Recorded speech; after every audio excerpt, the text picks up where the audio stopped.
was introduced to books at a very young age. I was really teeny tiny, and I love reading ever since. Did you know what the week's coming up is? The week of January 26th through the 30th? Well, it's Celebrate Literacy Week here in Florida.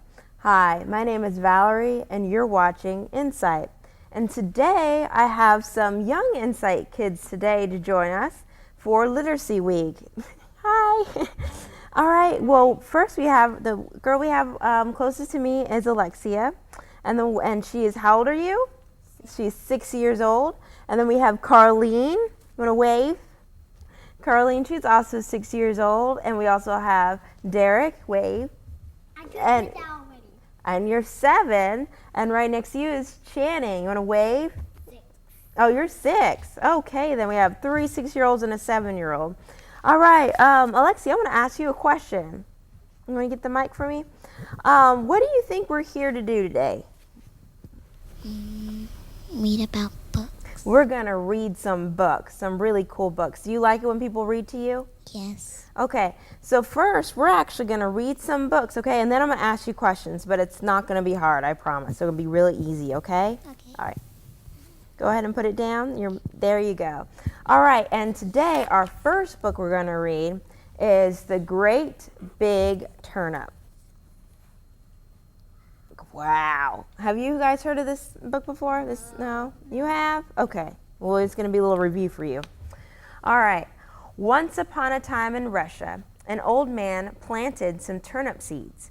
Each year he grew good turnips, but this year he was especially proud of one very big turnip. He left it in the ground longer than the others and watched with amazement and delight as it grew bigger and bigger. It grew so big that no one could remember ever having seen such a huge turnip before. At last, it stopped growing, and the old man decided that at the time that it was time to pull it up. He took hold of the leaves of the great big turnip and pulled, but the turnip did not move.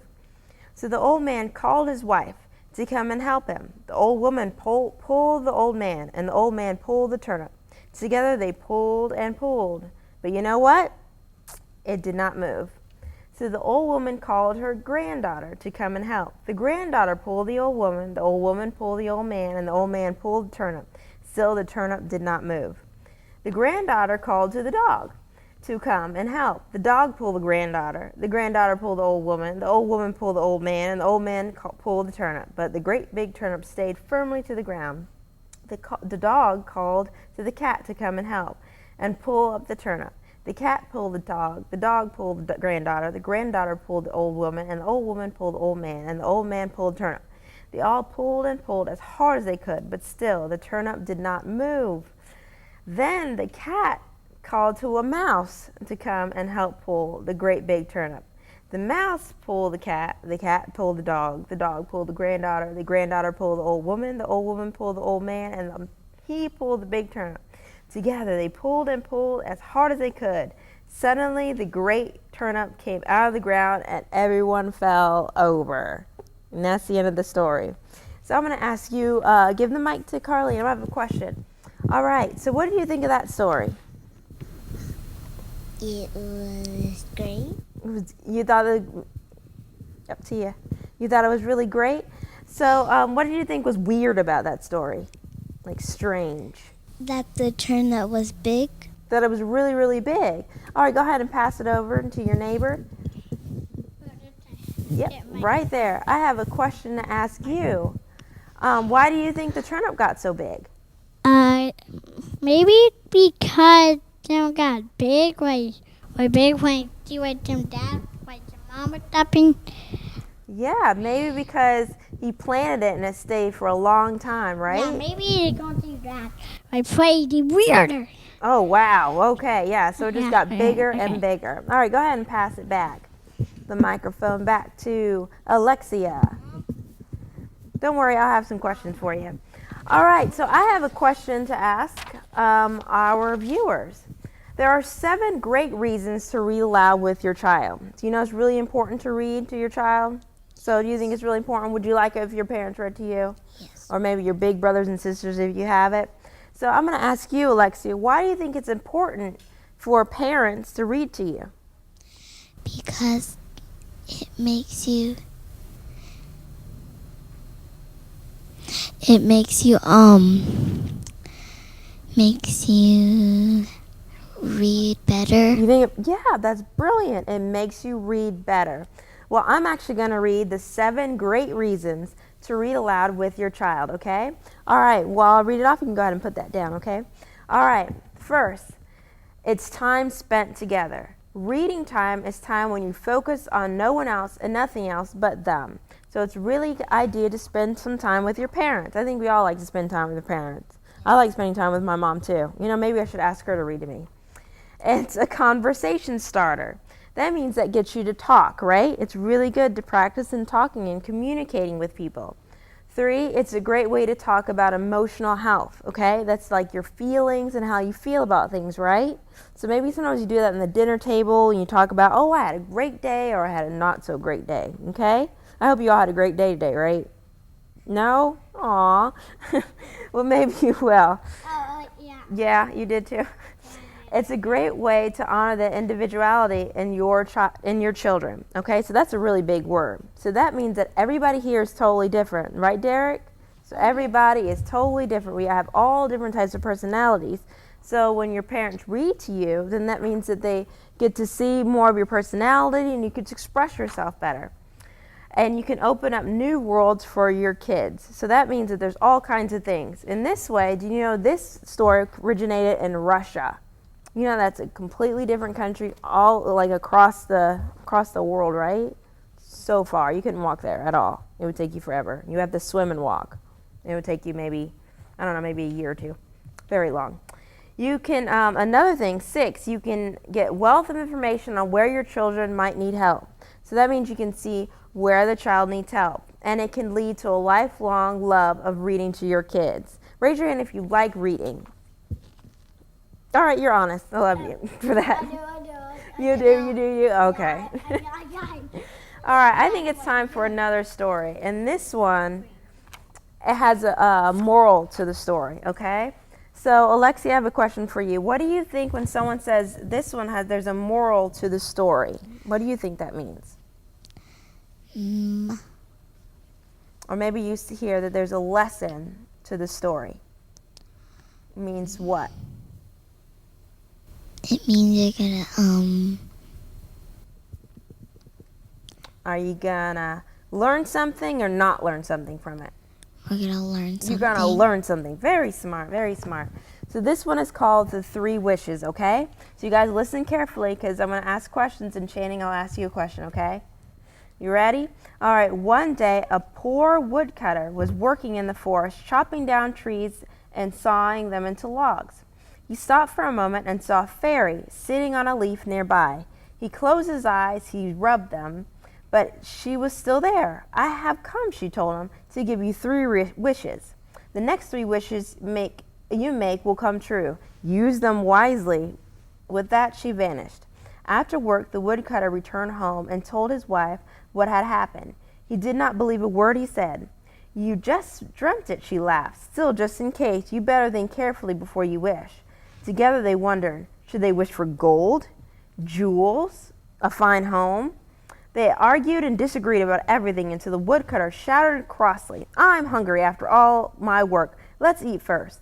I'm afraid there is only soup, his wife replied. I had no money to buy any meat. Soup again, grumbled the woodcutter. How I wish that we had a fine fat sausage to eat tonight. Before they could blink, a fine fat sausage appeared on their kitchen table. You idiot, screeched his wife. Now you've wasted one of our precious wishes. You make me so angry. She went on scolding until he could stand it no more, and he shouted, I wish that sausage would end on the end of your nose. Immediately the large sausage jumped into the air and attached itself to his wife's nose.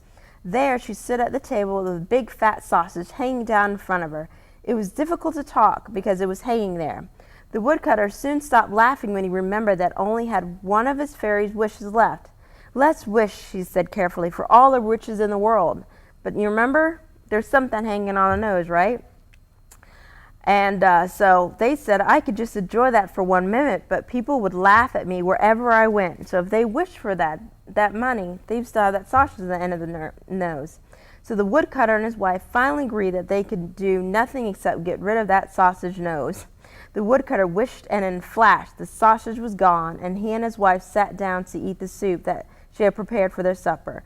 The only point they would agree on for a long time was how foolish they had been on using up the fairy's wishes unwisely. They also wished, too late by now, that they had eaten the sausage when it first appeared. And that's the end of the story. There you go. See the sausage right there on the end of the nose? So what lesson is there to be learned on that story? How about you pass the mic over to Channing? Let's hear what he has to say. So that means... Derek. I'm being too Channing. Okay, that's fine. Channing, when you heard the story, what lesson do you think there is to learn with that story? The sausage was hanging on the lady's nose. There was a sausage hanging on the lady's nose, and do you think that was a good thing or a bad thing? Bad thing. How did it get to the end of the nose? He wished it. And was that a good wish? No. No. So if you had 3 wishes, what would be your wish? I wish I had a lot of gold. A lot of gold. Now, you know the moral of the story. That means the lesson to be learned is be careful what you wish for. Now, what if you got a whole lot of gold, but you couldn't carry it because it was too heavy? Now, is that a good wish now? That's why you have to think very wisely of what you wish for. All right, go ahead and pass the mic back over to Alexia. All right, and as you can see with the stories, you read 2 stories, and these are good stories, something like this that you could read to your children. In fact, the 50 stories for 5-year-olds was actually given to me by my mother when I was 4 years old. Yeah, for 5 years. For 5-year-olds. And so she read these stories to me, and I remembered asking her to read them over and over again. And stories all like this are good because it gets your children engaged. You can ask them great questions, and you get them interested. So when we come back, we're going to read some more stories, and some of them are poems, and some of those poems is like a song, and we're going to do some fun stuff with that, okay? You guys ready for it? Yeah. I know I'm ready for it. So stay tuned with us here on Insight.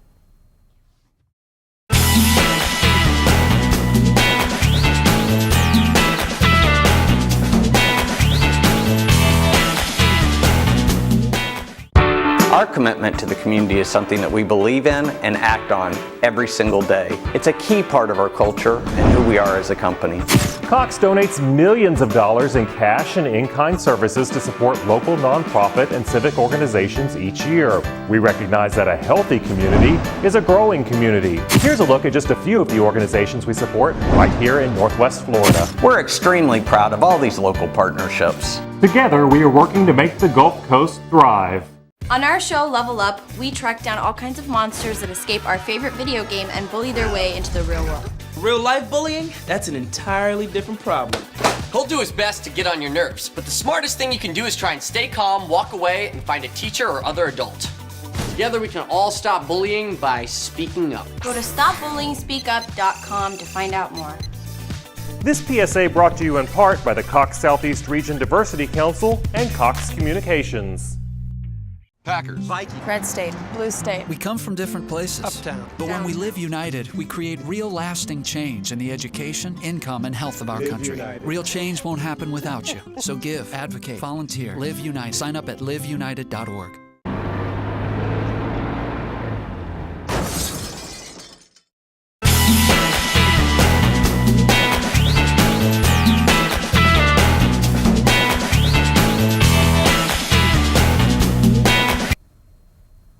And we're back here on Insight. Well, we are celebrating Literacy Week. And Literacy Week is from January 26th through the 30th. And it's celebrated in Florida. And you know what? It can be celebrated everywhere. It's really to get everyone motivated and get people and kids to read. So what I talked about earlier was advice on and reasons why it's a good idea to read to your child. And we actually did some stories. We read a couple of stories, some really funny stories. And now for this half of the show, I'm going to read some really funny poetry. And this one was called Where the Sidewalk Ends. And I remember this. This is poems and drawings from Shel Silverstein. And I remember him when I was a little child. Now this one, you can probably tell on the camera, this is very raggedy. That's because this was given to me in 1990 when I was 4 years old. My mom gave me this, but I love these books and these stories that's inside. So I'm going to read several of them, okay? And so they're really fun. And again, you guys can pick that up at any store. And these are really important to read to your child. Poetry is really good because it gets kids to practice rhythm and and pacing and how to really sound it out. And these are good too because they're kind of funny. So while we start, I think this is a good starter to get us warmed up for a poem. This one is called Invitation, okay? That is like when you invite someone in, okay? If you are a dreamer, come in. If you are a dreamer, a wisher, a liar, a hoper, a prayer, a magic bean buyer. If you're a pretender, come sit by my fire. For we have some flax golden tails to spin. Come in, come in. All right. Now this next one, I want you guys to do me a favor. Now, have anybody ever raise your hand if you ever pretended to be sick before so you wouldn't have to go to school? I raised my hand too. Now I want each one of you, really quick, on the count of 3, I want all of you to give me the look on your face that you would give as if you were sick and you didn't want to go to school. Can everybody do it? Count of 3. 1, 2, 3. All right, good, excellent. All right, yeah, y'all are coughing. Y'all are really good. All right, well, this one is a poem called Sick, okay? Do you guys see her? She's right underneath there. She's hiding under the bed, okay? So I'm going to read this out to you, and you're going to hear what she did to get out of going to school. You ready? Okay. I cannot go to school today, said little Peggy Ann McKay. I have the measles and the mumps, a gash and rash and purple bumps. My mouth is wet. My throat is dry. I'm going blind in my right eye.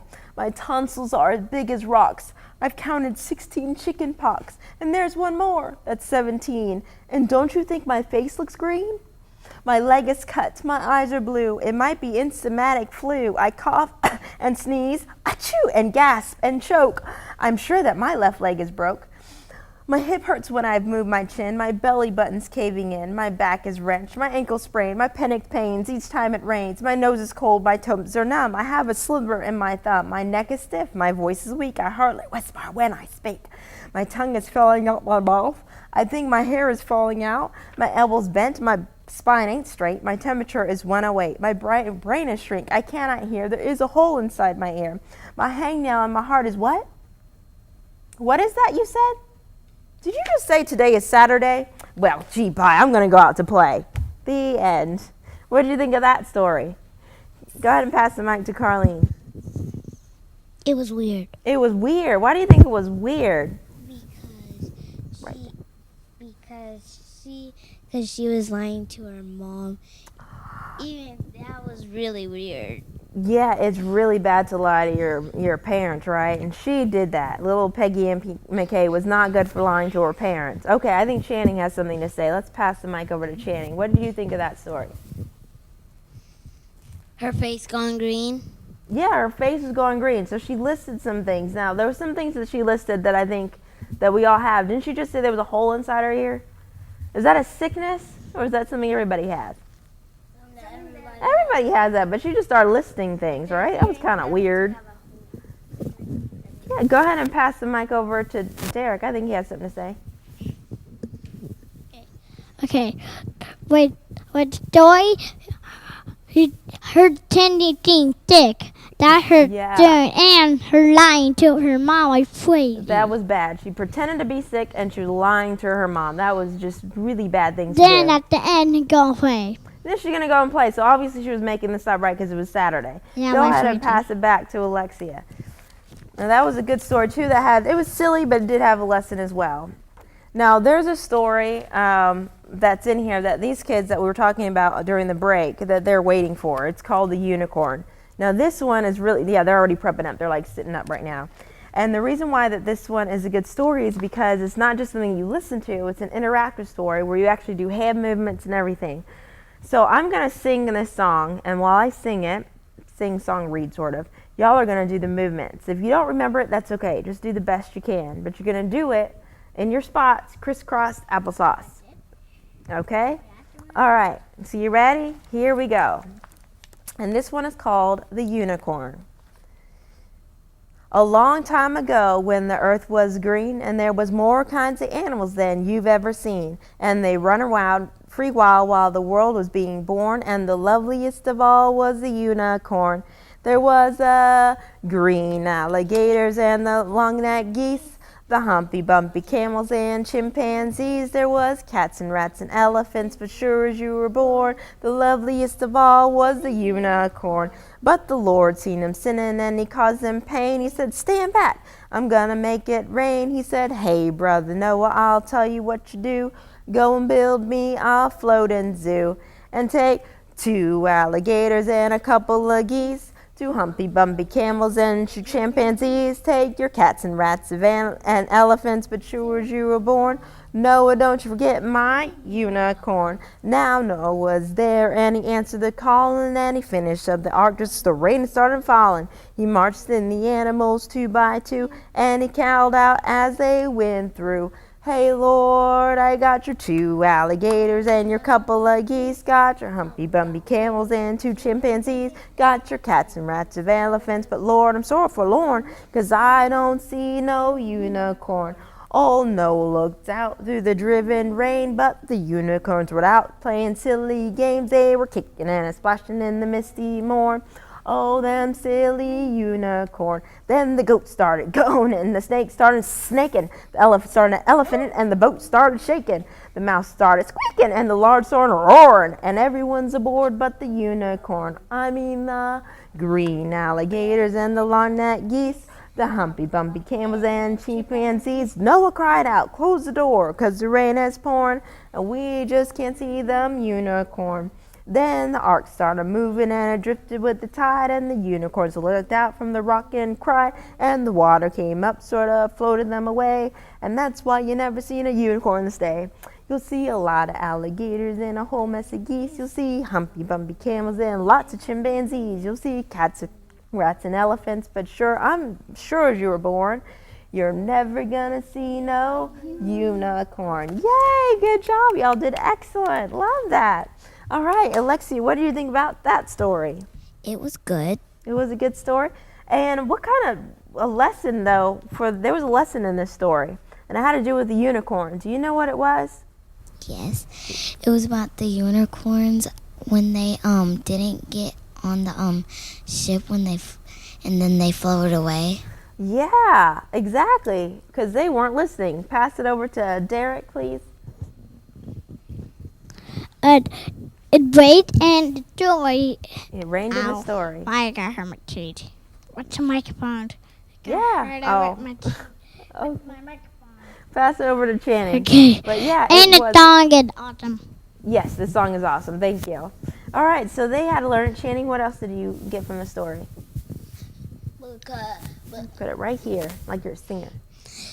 Because the unicorns didn't get on the thing because they couldn't hear nothing because they're splashing. And you know what? That's an interesting story, too. Have you ever had it where, go ahead and pass the mic to Carlene, where your parents tell you something and you didn't do it and you didn't listen? Yeah, that's happened before, right? Maybe they said, don't do that, stop running, and then you don't do it.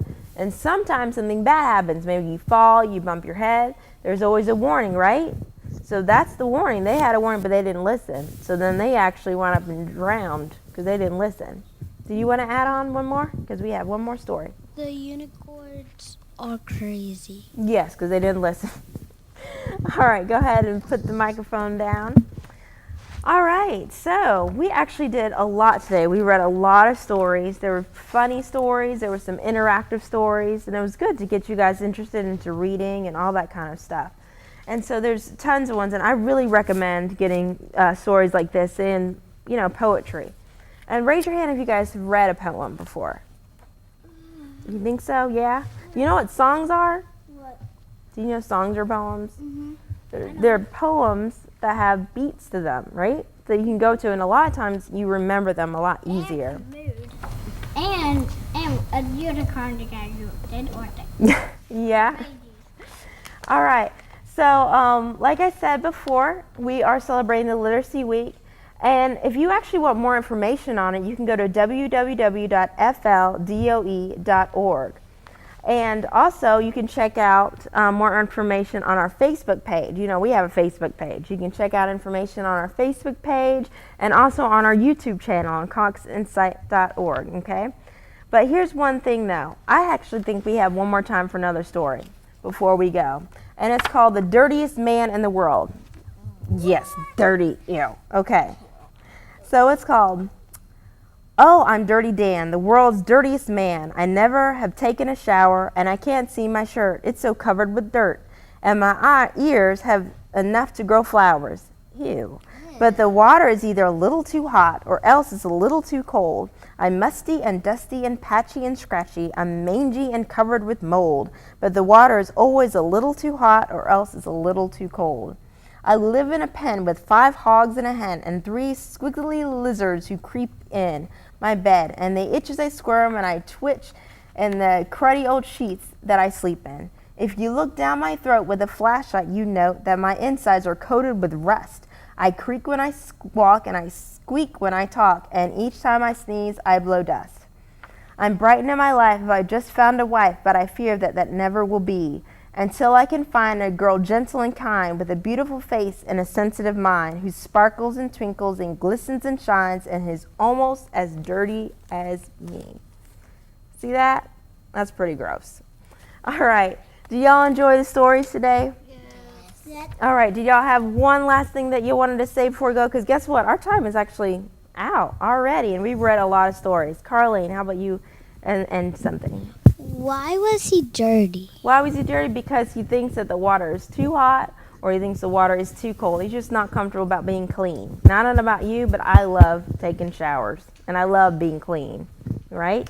Give it to Channing for me, please. Oh, I can't say that thing. Okay. Wait, story all about dirty man and the dirty man not ever take a shower or a bath. We're crazy. Exactly. You know exactly what it's about. Also,